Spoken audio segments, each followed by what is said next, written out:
मिर्झाराजे काही आपली गुलामी आणि चाकरी ती काही निष्ठा या ते स्वतः तर अडकलेलेच आहेत, पण त्याबरोबर शिवाजी महाराजाला अडकवण्याच्या इच्छेनं ते काम करतायत.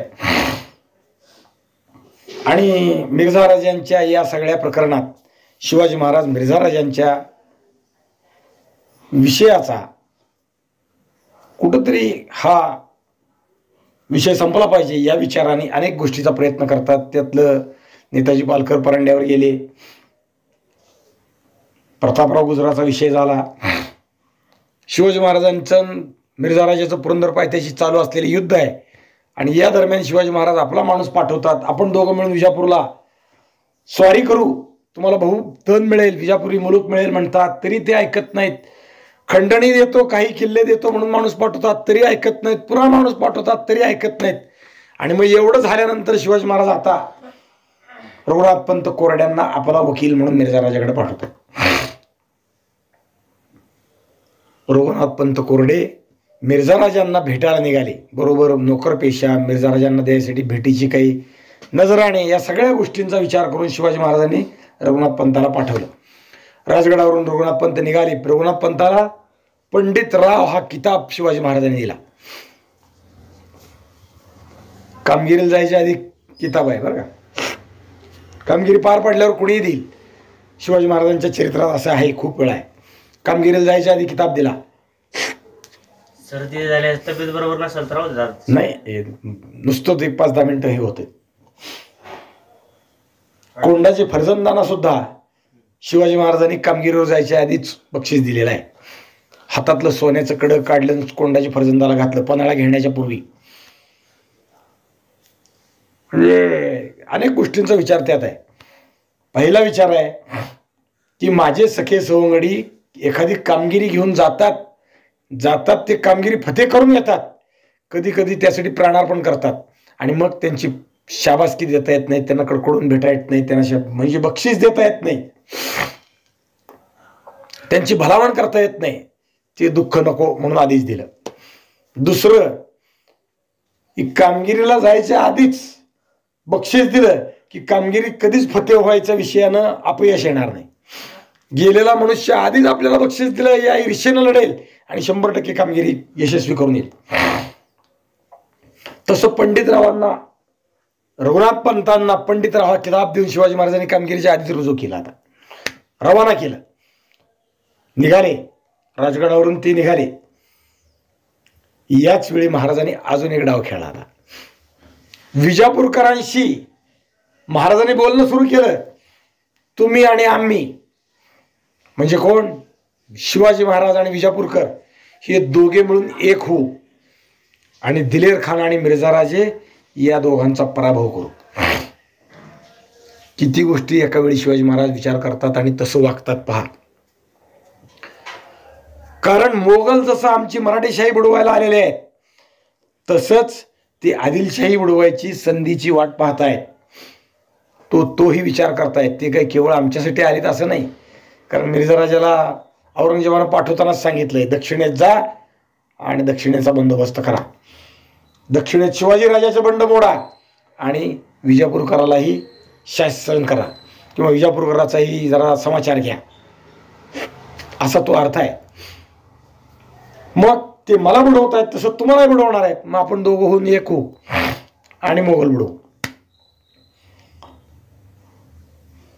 शिवाजी महाराजांचं पुढच्या काळातलं म्हणजे दक्षिणेची पातशाही दक्षिणेच्या हाती असं एक धोरण पण आहे.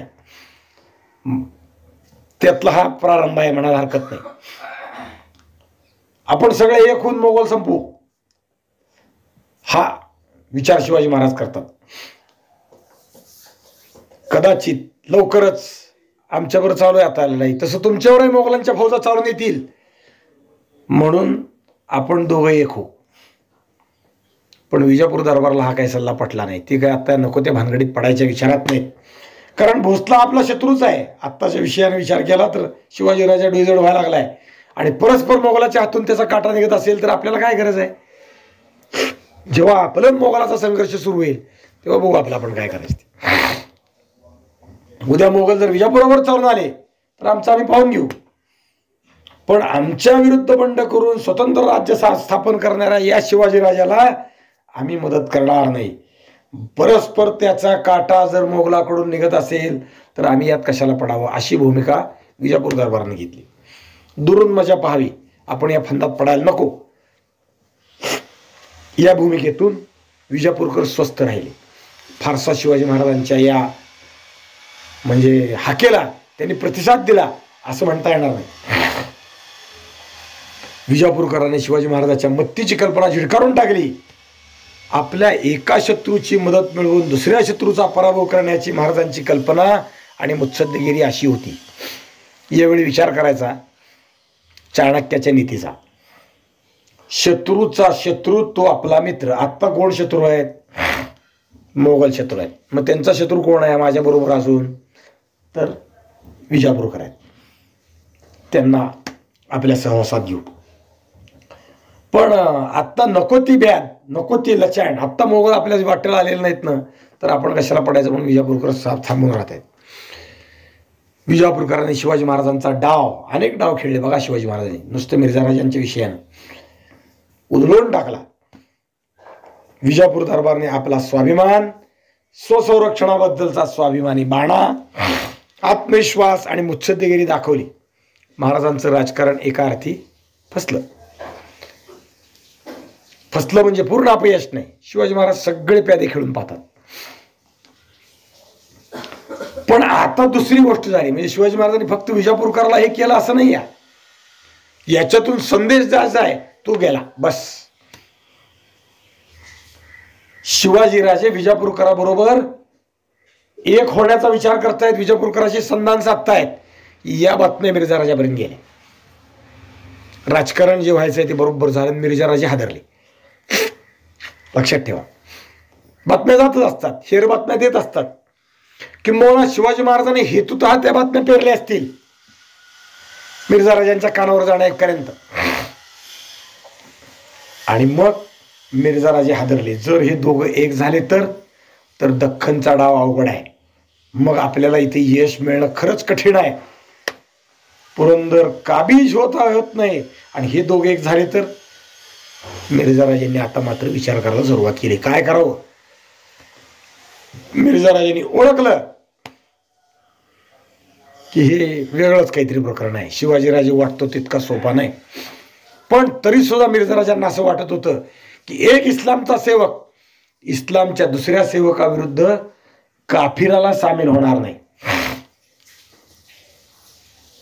बहुधा आदिलशाह औरंगजेबाविरुद्ध सामील होणार नाही, शिवाजीराजांना मदत करणार नाही. पण काय नेम सांगावा? राजकारणात दोन्ही शक्यता विचार करायला जातात. शिवाजी धूर्त आहे, हुशार आहे, राजकारणी आहे.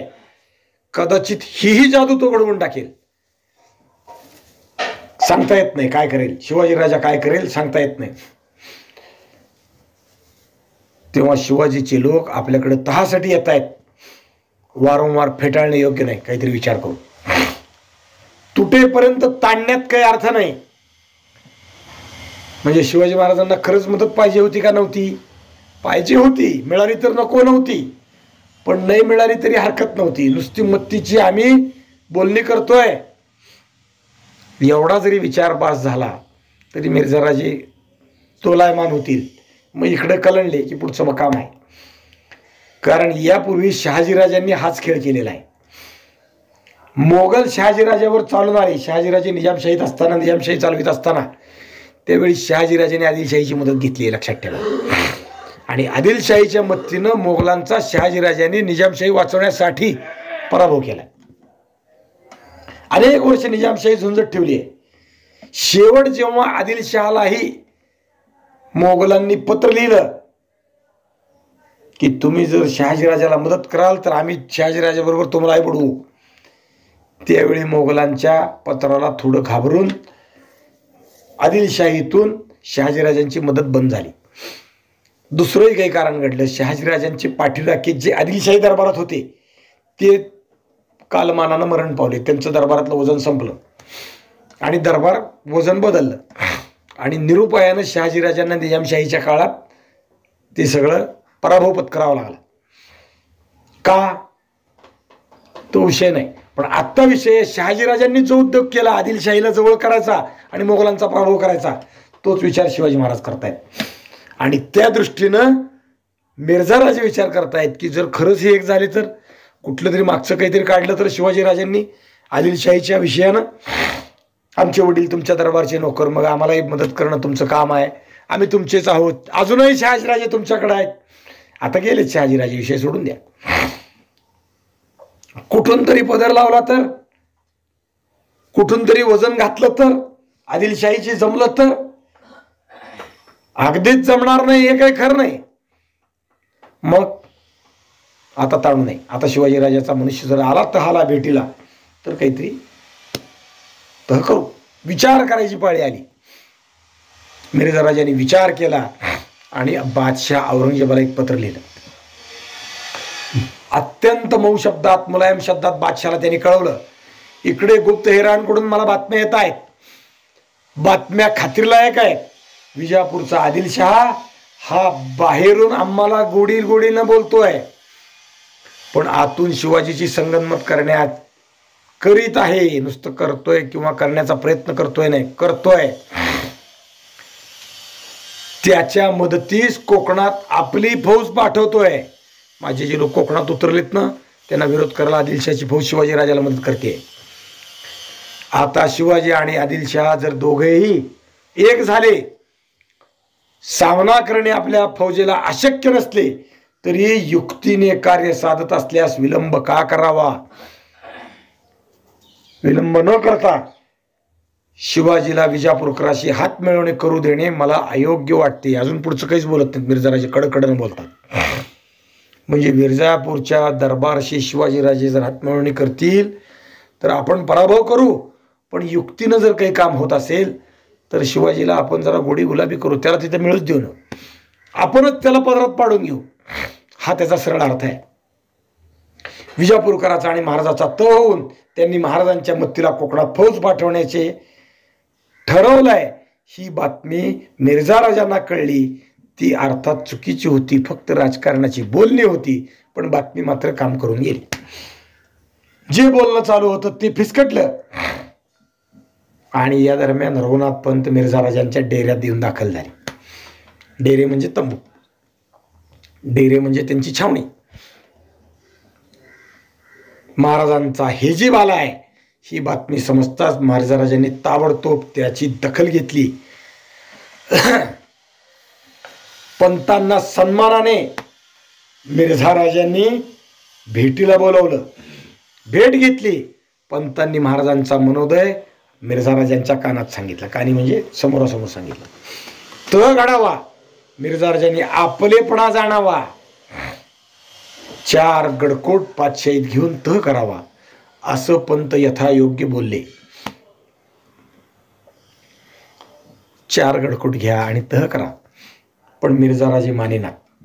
नाही, औरंगजेब पातशहाने कुल मराठी दौलत बुडवायला मला इथं पाठवलंय, मग केवळ 4 गडकोट घेऊन तह करावा, पातशाह कसा संतुष्ट होईल, हे होणे नाही. मिर्झा राजांनी साफ जबाब दिला, नाही. मग कुलच बुडवायचे तर ते थोडे थोडे तरी कशासाठी, संपवायलाच पाहिजे ना. मग थोडं ठेवलं याचा अर्थच कुठंतरी तुमचं अस्तित्व जिवंत ठेवण्याचा प्रयत्न केला मिर्झा राजांनी. मिर्झा राजे म्हणाले, शिवाजी राजा से तह मंजूर करने की मुझे बादशाह की इजाजत नहीं है. म्हणजे मला फक्त बुडवायला सांगितलंय, तह करायला नाही. इसलिए इस तह के बारे में खुल्लम खुल्ला मैं कुछ नहीं कह सकता, लेकिन अगर किसी हथियार के बिना शिवाजी राजा गुनाहगार की तरह खुद को पेश करके माफी मांग सकेगा तो उन पर शायद भगवान स्वरूप बादशाह के रहम कर सकेंगे. म्हणजे कुठल्याही विषयात तह करण्याची मला मुभा नाही, पण शिवाजीराजे जर पूर्ण शरणागती पत्करत असतील, माझ्याकडे येत असतील आणि शस्त्राशिवाय येत असतील तर बादशाची त्याच्यावर मेहर नजर होईल. किती गुलामी हो, किती गुलामी. म्हणजे कसं आहे, नुसती गुलामी नाही तर गुलामीचा ताठा आहे इथं मिर्झा राजांच्यात. काय भाषा, शिवाजीराजे निशस्त्र होऊन अपराधी होऊन क्षमेची याचना करत असतील तर परमेश्वर स्वरूप भगवान म्हणजे परमेश्वर म्हणजे भगवान. भगवान कोणाला म्हणावं आपल्याकडे ते आहे. संस्कृत किंवा प्राकृतात सुद्धा भगवान कोणाला म्हणावं ह्याच्या व्याख्या आहेत, काही लक्षण आहेत. पण इथं कुठं आहे भगवान? बादशहाच्या दयेचा ओघ कदाचित शिवाजीराजाकडे वळेल, कदाचित. सगळं केल्यावर, केव्हा? निशस्त्र झाल्यावर, शरणागती पत्करल्यावर, गुन्ह्याची माफी मागितल्यावर, कदाचित परत सुद्धा. सांगा आता, याशिवाय आदर्श लाचारी काय? कोणचं गाणं गायचं यासाठी? कोणचे मंत्र उच्चारायचे? संजीवनी मंत्राने निर्जीव प्रेते खडबडून उठतात, पण मन मेलेली कशी खडबडून उठतील? मन उठवायचा मंत्र आजच्या परिभाषेत छत्रपती शिवाजी महाराज की जय आहे. कारण हे मेलेलं मन मिर्झा राजाचं आपण परवा चिंतन केल्यासारखं शिवाजी महाराजांनी उठवलंय. गुलामीच्या विषयानं मिर्झा राजांचं मन शिवाजी महाराजांनी उठवलंय. कारण पुढच्या अनेक गोष्टी आहेत बरं का, म्हणजे आपण जे चिंतन केलं त्यात मिर्झा राजे शिवाजी महाराजांच्या आग्र्याच्या प्रकरणात आग्र्यात शिवाजी महाराजांची पाठराखण करतात. शिवाजी महाराजांना वाचवण्यासाठी सगळा प्रयत्न करतात. नव्हे, तुम्ही शिवाजी राजाला कैदी करू नका, तिथं पकडून ठेवू नका, त्यांना सोडा. बादशाला पत्र लिहितात, आम्ही त्यांना शब्द दिलाय, आम्ही तुमचं संरक्षण करू. आमच्या शब्दाची किंमत राजपुताची वेगळी आहे. ह्याचा अर्थ दुहेरी पण आहे मग त्यानंतरच्या विषयानं बरं का, कारण हे स्वाभिमान जागृत झाल्यावरचे शब्द आहेत. आमच्या शब्दाची किंमत महत्वाची आहे. ह्याचा अर्थ काय? शिवाजी राजाला तुम्ही जर मारलं तर राजपूत तुमच्या विरुद्ध उठतील असा आहे. आम्हाला आमच्या शब्दाची किंमत जास्त आहे. शिवाजी महाराज आग्र्यातून सुटून आले, दक्षिणेत आले. मिर्झाराजे त्यावेळेस इथंच होते ना. हा, पण मिर्झाराजेने शिवाजी महाराजाविरुद्ध मोहीम केली नाही परत. म्हणजे हा का नाही केली? मग शिवाजी महाराजांचं पारिपत्य करायला शिवाजी महाराज आग्र्यावरून पुन्हा आलेत, बादशाला फसवून आलेत, बादशाची परवानगी न घेता आलेत. हे सगळं आहे तर पुन्हा शिवाजी महाराजांविरुद्ध मिर्झाराजांनी मोहीम का नाही केली? निदान तसा मोहरा तरी वळवलाय का? नाही. याचं कारण एकच, त्यांचा स्वाभिमान शिवाजी महाराजांनी जिवंत केला होता, म्हणून ते सगळं प्रकरण घडलेलं आहे. म्हणून मी मगाशी म्हणालो की मेलेली मन जागी होत नाहीत आणि ते जागे करण्याचं काम शिवाजी महाराजांच्या चरित्रात आहे. त्यामुळे तो शिवाजी महाराज की जय हा मेलेलं मन जाग करणारा मंत्र आहे. पण आत्ता म्हणजे संजीवनी मंत्रानं, अमृतपानानं मेलेला माणूस जिवंत होईल. पण मेलेला असल्यावर कसं जिवंत होईल? तिथं ना संजीवनी चालू शकते ना अमृत. त्या दोघांचाही तिथं पराभवच होतो. कारण ते मेल्यावर झालं तर उपयुक्त आहे. माणूस मेला आणि संजीवनी पाजली, अमृत पाजलं, शिंपडलं तर उत्थान होईल. पण मन मेलेलं असल्यावर, एकदा माणसाची मन मेली की उरतात फक्त जिवंत प्रेत. त्यातला हा प्रकार आहे. त्यामुळं मन सदोदित जिवंत ठेवायचं असेल तर शिवाजी महाराजाचा जप करणं क्रमप्राप्त आहे. कारण त्यात सगळं काही आहे. जसं ज्ञानोबा तुकाराम आहे ना, तसं छत्रपती शिवाजी महाराज की जय आहे. एक शक्ती मंत्र आहे, दुसरा भक्ती मंत्र आहे. महाराष्ट्र आणि हिंदुस्थानला जगायचं असेल तर या दोन मंत्राशिवाय पर्याय नाही. काल मी अमृत महाराज जोशींचे कीर्तन ऐकत होतो. त्यांनी हरे राम हा मंत्र आहे. हा, तो किती अक्षराचा आहे, काय आहे, ते सगळं महात्म्य सांगितलं, कुठल्या ग्रंथातून आहे, सगळं सांगितलं. पण कदाचित म्हणले कलियुगात आपण वावरतोय म्हणून आमच्या वारकरी संप्रदायानं हा मंत्र लोकाला म्हणता येणार नाही. एवढ्या मोठा मंत्र म्हणायला वेळ मिळणार नाही. आमची बुद्धी तेवढी विस्तीर्ण नाही, आम्हाला तेवढा वेळ नाही. अनेक गोष्टींचा विचार करून वेळ नाही. अनेक गोष्टी आहेत बरं का, नुसतं वेळ नाही. दुसरी व्यवधानं इतकी वाढत चालली आहेत. कलियुगात देवधर्माकडे मनुष्य वळत नाही. मग एवढा मंत्र म्हणाला कशाला वेळ देईल? म्हणून आमच्या वारकरी संप्रदायाने रामकृष्ण हरी हा मंत्र दिला. म्हणजे तो जगाला तारतोय. हरे राम राम राम हरे हरे, हरे कृष्ण कृष्ण कृष्ण हरे हरे. सोडून द्या म्हणले, एवढं सुद्धा नाही. राम कृष्ण हरी तिने आले म्हणले त्यात. पण वारकरी संप्रदायाचा दुसरा मंत्र जो आहे ज्ञानोबा तुकाराम,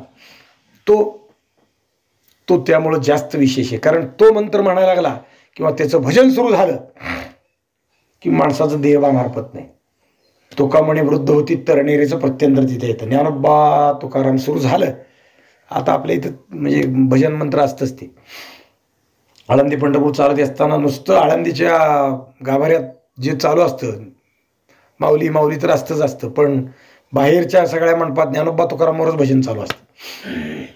आणि मग तिथं 12 वर्षाचं पोरग आहे का 80 वर्षाचं म्हातारा आहे माहीत नाही, पण ते नाचत असतं. म्हणून मी मगाशी म्हणालो की रामकृष्ण हरी आणि त्याहून पुढचा ज्ञानोबा तुकाराम हा वारकऱ्याचा महामंत्र आहे. आणि छत्रपती शिवाजी महाराज की जय हा हिंदुस्थानचा महामंत्र आहे. शिवाजी आणि संभाजी ही दोघाची जोडी जसं ज्ञानोबा तुकाराम जोडी आहे तशी आहे. ज्ञानोबा तुकाराम लोकांना असं वाटतं की ते दोघं उच्चारले की संपले, ते उच्च कोटीचे संत आहेत, दोघं आहेत. मग तसं नाही. ते व्याकरण बिकरणाच्या भानगडीत जर फार खोलात शिरायला लागलं तर विषय तो तसा आहे की ज्ञानोबापासून तुकारामापर्यंत सगळे त्यात आले, कुणीच राहिले नाही. तसं शिवाजी महाराजापासून संभाजी महाराजापर्यंत सगळे त्यात आले. मग त्यात तानाजी मालुसरे आले, यसाची कंक आले, सूर्याजी काकडे आले, सगळे त्यात आले. एकाने जगायला शिकवलं, दुसऱ्याने मरायला शिकवलं. एकाने जगून जीवनाचा आदर्श सत्वाचा ठेवला आणि दुसऱ्याने मरून जीवनाचा आदर्श सत्वाचा ठेवला. सत्व आणि सत्व दोघांनीही जगाला त्यामुळे शिकवलं. त्यामुळं महाराष्ट्रात संभाजी आणि शिवाजी हा दुसरा शक्तिमंत्र आहे, महाराष्ट्राचा प्रेरक मंत्र आहे. आता मिर्झा राजांना ह्या मंत्राची गरज आहे. ती शिवाजी महाराज जागवायला प्रयत्न करतायत. नुसतं नाव घेतलं तर उत्थान होतं. शिवाजी महाराजांना भेटायला जाणार आहेत, काय होईल? मिर्झा राजे खरोखर सत्व स्वाभिमान जागवण्याचं काम शिवाजी महाराजांनी केलेलं आहे. हे आपण चिंतन ते वेगळे अर्थानं मांडतोय त्यावेळेस, आत्तापुरता आपण विषय बोलतोय तो वेगळा. खरंच शिवाजी महाराजांनी मिर्झा राजांचं पुनरुत्थान घडवून आणलं आणि त्यांना स्वाभिमान प्रवण केलं. हे त्याचा विचार जेव्हा आपण व्यक्त करू तेव्हा या गोष्टींचा विचार केला पाहिजे. आता राजगडाकडं रघुनाथ पंत जे राजगडावरून मिर्झा राजाकडे आले ते पुन्हा राजगडाकडे गेले. मिर्झा राजाने हताश केलं, पुन्हा आले. पंत हुजूर दाखल झाले. महाराजात खिजीबाची गोष्ट काय घडलं, काय झालं, काय म्हणतात मिर्झा राजा ऐकायला उत्सुक होते. राजपूत ऐकत नाही. निशस्त्र होऊन अपराधी भावनेनं क्षमा याचना करा आणि जातीने हजर व्हा एवढंच बोलतो, पुढे सरकायला तयार नाही. आधी तर मिर्झा राजे नाहीच म्हणत होते, आता थोडे. आधी म्हणत होते ते विचार केला तर बादशाच्या त करण्याची मला संमतीच नाही, मला केवळ बुडवायचं आहे. पण तुम्ही निशस्त्र होऊन आलात तर जरा मी विचार करेन असा त्याचा अर्थ झाला. थोडं बाजू बलट दिली. असा कोणता अपराध केला होता महाराजांनी? देवधर्माची सद्धर्माची संस्थापना, देवाची स्थापना, रामराज्याची प्रतिष्ठापना करण्याचं व्रत घेतलं, हा अपराध. या राजपुताच्या अंतःकरणातला सुबुद्धीचा चंद्रमा केव्हा मावळेल? 1 शतक उलटून गेलं. अजूनही राजपुतांकडे वद्याची आमोशात चालू होती.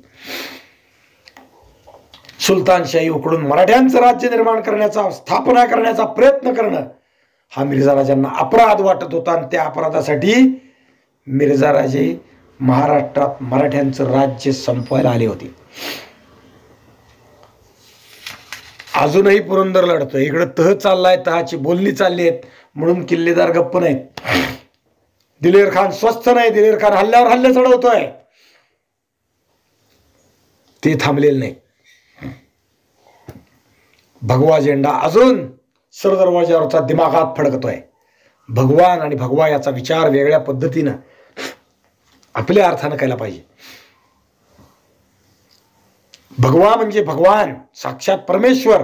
भग या संस्कृतापासून हा भगवान किंवा भगवा निर्माण झाला. संस्कृत लघुकोश असं सांगतो. भगवा म्हणजे काय किंवा भग म्हणजे काय? भग म्हणजे सुदैव, भग म्हणजे कल्याण, भग म्हणजे उन्नती, भग म्हणजे सौंदर्य, भग म्हणजे कीर्ती, भग म्हणजे धर्म, भग म्हणजे सद्गुण, भग म्हणजे पुण्य, भग म्हणजे विरक्ती, भग म्हणजे मोक्ष, सर्व शक्तिमत्व म्हणजे भग, ऐश्वर्य आणि पराक्रम म्हणजे भग. आणि तो भगवा धारण केलेले हे सगळे लोक हे सगळ्या गुणांनी लुप्त आहेत, हे युक्त आहेत. आणि विरोधात असलेले लुप्त आहेत. ते हिरव्यासाठी लढतात, ते भगव्याच्या विरोधात लढतात. भगवा म्हणजे पहिला सूर्य जेव्हा पृथ्वीवर जन्माला आला तेव्हा जन्माला आलेला रंग म्हणजे भगवा, तेव्हा जन्माला आलेला झेंडा म्हणजे भगवा. त्या झेंड्याच्या रक्षणासाठी आज हे सगळे काही लोक लढतात. मी मागेही सांगून गेलो, कर्नल SP थोरात लष्कराचे प्रमुख होते आणि ते म्हणाले होते, आम्ही या तिरंगी झेंड्यातल्या वरच्या भगव्या पट्टीसाठी लढतो, कारण त्यांच्या अंगात शिवाजी महाराज आहेत. लक्षात ठेवा, आम्ही युद्धक्षेत्रावर हिंदुस्थान स्वतंत्र झाला तेव्हा ते हिंदुस्थानचे म्हणजे लष्कर प्रमुख होते किंवा नंतर झाले. लष्कर प्रमुख झाले नाहीत किंवा निदान लष्करातले मोठे अधिकारी होते, कारण ते शिवाजी महाराजांचे विचाराचे आहेत म्हणून पंडित नेहरूंनी त्यांना लष्कर प्रमुख केलं नाही. लक्षात ठेवा, सरसेनापती जो म्हणतो आपण आजच्या हिंदुस्थानच्या परिभाषेतला होऊ दिलं नाही, कारण त्यांनी हे वाक्य काढलं होतं, आम्ही भगव्यासाठी लढतो. भग म्हणजे या एवढ्या गोष्टी आहेत. सुदैव, शिवाजी महाराज सुदैवासाठी लढतात आणि दुर्दैवासाठी मिर्झाराजे लढतात. त्यामुळेच त्यांचं दुर्दैव पुढे आडवा आलं. जेव्हा ते शिवाजी महाराजांना सामील झाले, उघड सामील झाले असते ना तर विषय वेगळा होता. औरंगजेबाच्या पक्षात राहून मिर्झाराजे जेव्हा शिवाजी महाराजांना मदत करायला लागली तेव्हा औरंगजेबाला संशय आला आणि त्यांना मारलं. का? तुम्ही भगव्यासाठी लढलात म्हणून. पण उभय म्हणजे उघड आले असते तर मिर्झाराजाला हात लावायची औरंगजेबाची ताकद नव्हती. मिर्झाराजे गुलामीत राहत होते म्हणून पुढच्या गोष्टी घडल्या. शिवाजी महाराज या साऱ्या गोष्टींचा विचार करतात. ते सारे लोक शिवाजी महाराजांच्या बरोबरचे या भगव्यासाठी लढतात. रणी फडकती लाखो झेंडे, अरुणाचा अवतार महा, विजयश्रीला श्री विष्णूपरी, भगवा झेंडा एकची हा. गाणं आहे आपल्याकडे. त्याच्या रक्षणासाठी हे लागतात. वीरश्री म्हणजे यशस, विजय. त्याला भगवान विष्णूपेक्षा कदाचित या भगव्या झेंड्याचं प्रेम आहे. कितीतरी गोष्टी आहेत. म्हणजे जी गाणं आहे ना मोठा आहे, त्या मध्ये एक चित्रपटाला त्यात ते वापरलं. ते गाण्याचे काही कडवे त्यात घेतले.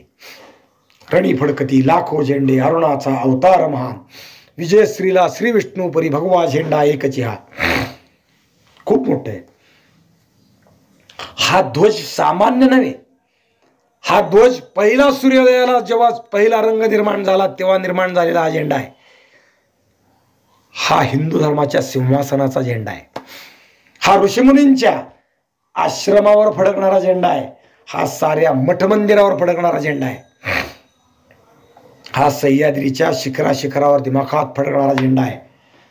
हा हिंदूंच्या सिंहासनाचा, मराठी मर्दमनाचा, आपल्या जीवनाच्या संविधानचा, धगधगत्या यंदकुंडात समर्पण करणाऱ्या त्या साऱ्याच्या अग्नीचा झेंडा आहे.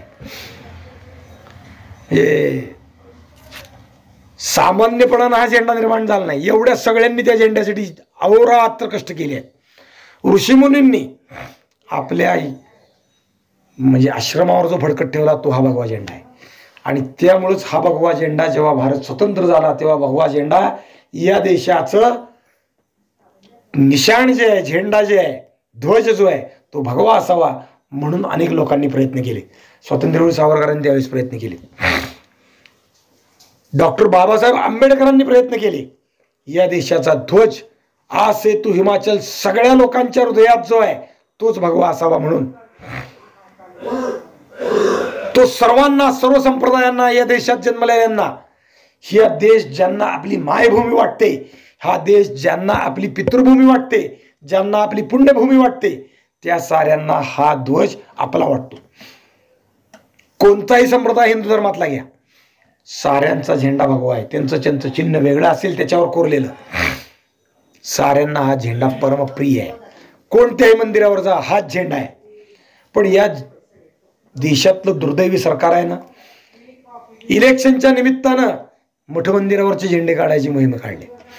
त्यापैकी पंढरपूरच्या कलेक्टरचं म्हणजे कॅरेक्टर बाद झालं म्हणजे त्याचं जे सर्व्हिस बुक असतं त्याच्यावर लाल चेहरा पडला. या झेंडा काढल्यामुळं त्याला पंढरपुरातून जावं लागलं. लक्षात ठेवा.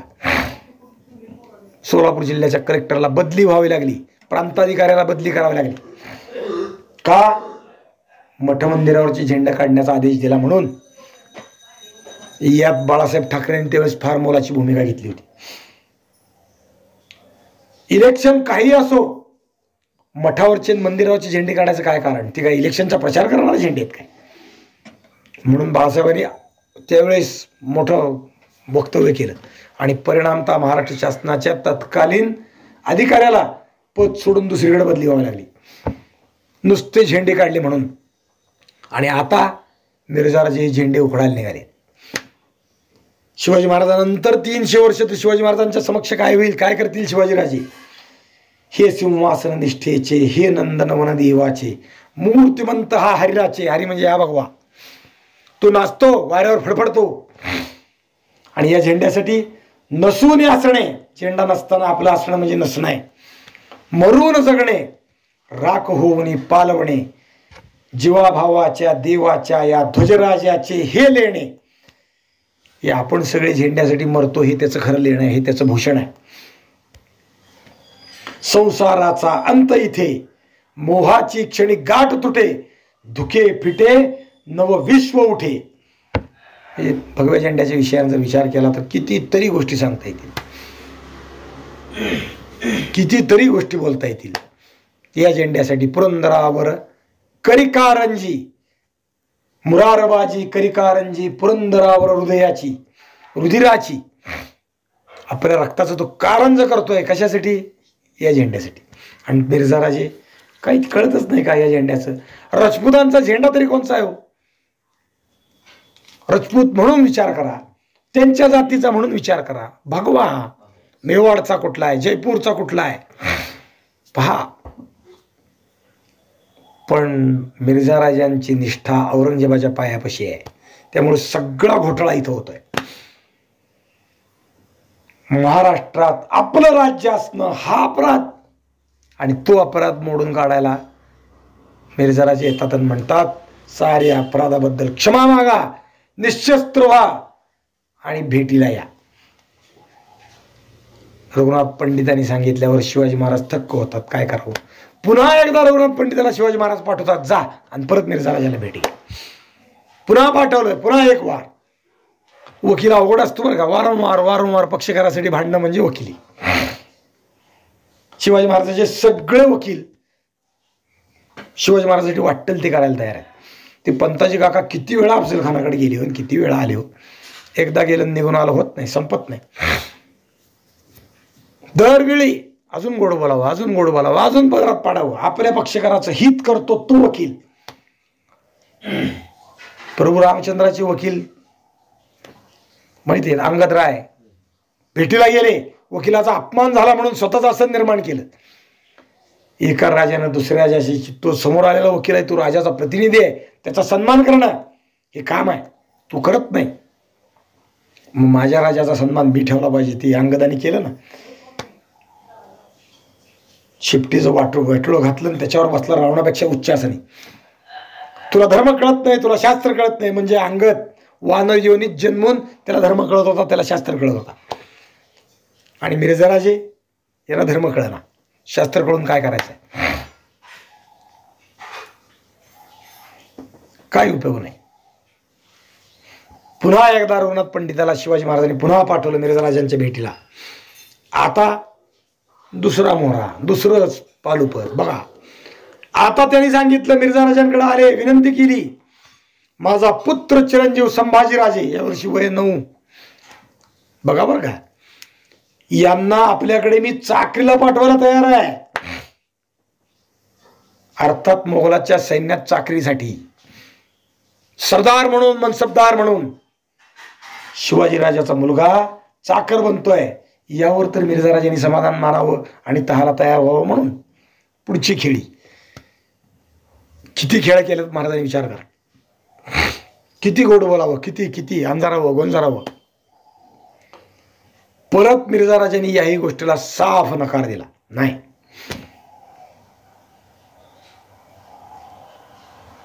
बादशाची स्वतः गुलाम होण्याऐवजी आपल्या 8 वर्षाच्या पोराला हा आपल्या समोर पाठवतो. मिर्झा राजाला शिवाजी राजाचा धूर्त डाव समजत नाही काय. संभाजीराजे बनणार नाममात्र चाकर आणि दुसराच एखादा मराठी सरदार संभाजीराजाचा प्रतिनिधी म्हणून लष्करी शाही लष्करात चाकरीला येणार. 8 वर्षाचा असल्यामुळे त्याचा कारभार बघायला असणार ना माणूस. म्हणजे शिवाजीराजे या बोटावरची तुर्की त्या बोटावर डोलवू पाहत आहेत. म्हणजे स्वतःच परत अंग राखतायत. पोरगा चाकर आहे, माझा काय संबंध. पुन्हा यातनं बाहेर पडू पाहतायत. मिर्झाराजे पुन्हा बोलले, नाही, हे चालणार नाही. शिवाजीराजांनी जातीनं आलं पाहिजे. आपका कुंवर संभाजी आने से काम नहीं बनेगा, यह मंजूर नहीं है. आप खुद हाजीर हो. अजूनही युद्ध चालूच आहे इकडं. आणि इकडं मराठी थांबलेलं नाहीत पुरंदरावरची, की आता त्याच बोलणं चाललंय, आता आपण स्वस्त बसू. सिद्धी जोहरच्या छावणीत जे झालं ते मराठ्यांकडे झालेलं नाही. आता काय, रात्री शिवाजीराजे येणार आणि तह करणार. नुसती वार्ता आली, आता दूत आला, वकील आला. अहो आज 4दा येऊन गेला तरी मराठी वर लढतायत पुरंदरापाशी. तिकडे सिद्धी जोहरचं सैन्य गाफील झालं.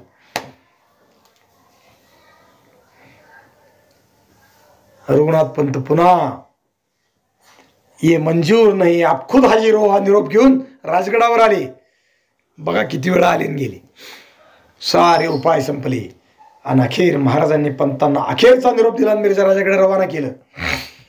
पंतांनी महाराजांचा निरोप दिला तो असा, आमच्या जीवितास अपाय होणार नाही असे जर वचन देत असाल तर आम्ही जातीने भेटायला येतो. हाही नवीनच शिवाजी महाराजांचा खरोखर म्हणजे एक डाव आहे. अफजल खानाला म्हणले का आमच्या जीविताला दगा होणार नाही असं भरोसा द्या, उलट त्यालाच भरोसा दिला, आम्ही काही करत नाही. सिद्धी जोहरला म्हणले का नाही. इथं मात्र शाहिस्ते खानाच्या छावणीत रात्री जाऊन छापा घालतात. तिथं काय बोलतात, जीवितास धोका होणार नाही बी नाही.